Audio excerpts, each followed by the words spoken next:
ki sipangut ki nong yalam ki basir kaitam ha ka perthai minta usnam hajar arpun reu nga pnyaso bhaya pi parlok ha kane ka channel te parlok mentang ya pedno ya kine ki nong yalam ki basir kaitam ha ka perthai minta usnam hajar arpun reu ubawan ha kerdan ke basipeu ha ka jingsir kaitam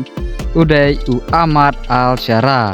unong yalam jong kari sairia latip ya u Ahmad Al Syara kum uwei unong yalam u basir kaitam ha ka perthai ubawan ha ka kerdan ke bakhendai ha ka jingsir kaitam udai u Alexander Lukashenko ubadai unong yalam jong kari Belarus ubawan ha ka kerdan ke baprapat ha ka jingsir kaitam udai u Muhammad bin Salman ubadai unong yalam bat u Prime Minister jong kari Saudi Arabia ubawan ha ka kerdan ke bahnyau pat udai u Benjamin Netanyahu ubadai u Prime Minister jong kari Israel ubawan bahnreu pat ha ka jingsir kaitam udai u Bashar al-Assad ubadai u Dr. bat u former Presiden jong kari Syria ubawan basan pat ha ka jingsir kaitam udai u Ali Khamenei ubadai u klerik bat u Supreme Leader jong kari Iran udai ru unong yalam ubala yapno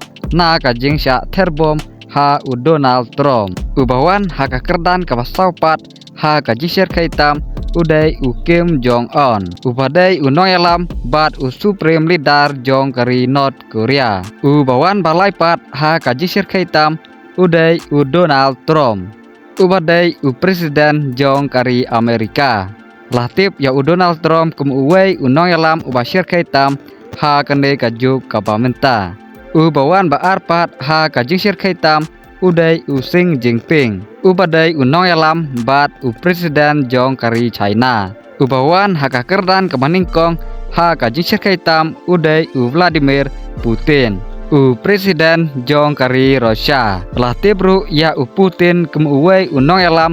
ubom jumap yano